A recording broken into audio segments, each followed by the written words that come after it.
I think just growing up, I was a huge college football fan growing up, and this was a game on this weekend that I always wanted to watch. Me and my dad, we'd sit there and watch that game. I think this is at the top to me, just because of what it means in this state, what it's always meant in this conference as well, and the implications that are always on the line at the end of the season, it being a conference opponent. And obviously the families and everything that's connected with this, and having been on both sides of it, I can tell you it is extremely important to everybody involved. So how do you get that sense from players in the days leading up to a game like this? A lot of these young men were, recruited by both schools. They've got friends at both schools, and obviously at the end of the year, what it means for everybody's season and any rivalry game, but especially this one.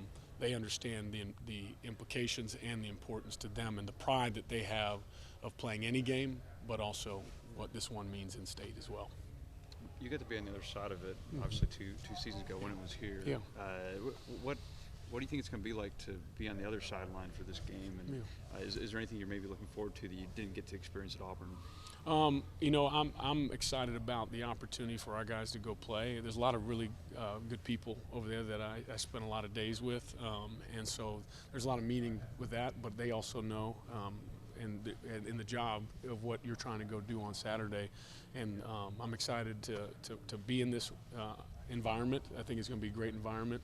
And our players are as well, and I think it's going to be a great spectacle of college football, and we obviously want to go and end up on the right side of it in the right way. What was your experience just kind of with this game when you were at Auburn, just the build-up and everything like that? Cadillac Williams was the head coach at that point, and so obviously at that point of the season, it was great to be around him and see just him lead the place that he played at as a former college football player. That's obviously a point of pride for him, but there's obviously a lot of emotion around this game every year, because I know when I recruited Quay Russaw when I was at Auburn, and James Smith, and so there's so much around this game in terms of just the relationships, not only the people on the field but the people off the field as well. What have you seen from Auburn's running backs so far? Jarquez, Damani, Jeremiah. Those are guys that I recruited, all of them, and being not Jarquez, but just being on the team with him. And they're great people, but they're really good football players. I think this is the best backfield that we'll face all year. They do a great job of running downhill. They're very physical backs, and they make people miss. And the younger back, Jeremiah, he's done a good job of a lot of perimeter plays. They get him the ball, special teams, things like that. I believe this is the best group that we've faced all season, and those are, I know in those kids personally, they're built that way, and I've vocalized that to our guys. These are great people, and they play the game the way it's supposed to be played. You got to play to a certain level anytime you're playing someone like that. What went into the decision to move Jabarian to Wolf, and just how do you think he played, and how did he respond to that move? He's done a great job. I think a lot of times, and I think at some point during the fall camp we talked about guys learn different positions. The good thing about our defense is a lot of it's conceptual learning. You understand a drop, you understand a gap responsibility, a pressure, and there's a lot of carryover.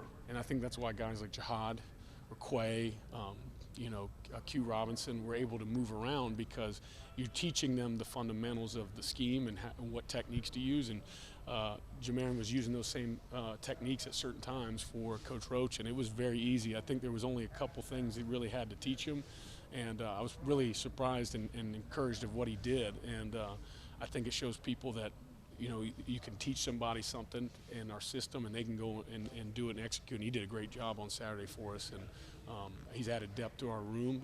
Obviously some guys that losing Q Robinson and allowing us to have some depth because they understand the scheme. And so I'm really proud of him. Talked about your familiarity with some of those Auburn guys, Auburn running backs. Yeah. How much does that help you, or is that not that big of a deal?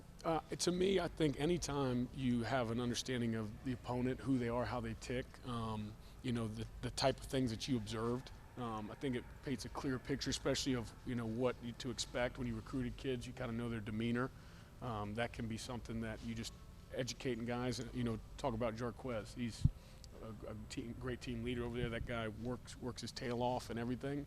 And just saying that this is somebody that's going to be a great opponent. I think it's just preparing them it's not somebody that's going to, give away the game with their maybe antics at times. This is somebody that plays it the right way, and he was always that way when I was there. I think it's painting a picture of what you're about to face and making sure your mind is in the right place. Last two for Coach. Both sides of this, obviously, a lot of back and forth. We've seen some from the Auburn side this year. Just what's kind of your take on the, sort of the trash talk and maybe, how your side kind of tries to approach that and sort of staying locked in on what you're doing internally rather than, answering stuff about the other team? Yeah, not to be cliche, but I think anytime there's a passionate game, it always ends up being about you. And making it the focus of what do I have to do to improve. We have our own set of things that we did not like about how we performed, and so the work is really on us to be able to go execute. And so in those moments, I think we gravitate back to that and focus on that. And we got young kids that obviously they probably pay attention more to things than we do, but to refocus and say that these will be the real things that actually cause us to be successful. You think emotion in a game like this can be an asset or detriment? I think it can always be. It just depends on who's wielding that. Emotion in a player that understands that he's got to go do it. It could be a great thing. But we've talked to our guys all week about making the things that we really need to focus on, the main things. And I want them to play with emotion. This game, you have to play with emotion, and we got to wield it in the right way at the right time, and that's the plan. All right, thanks, y'all. Hey, thank you. Thank y'all.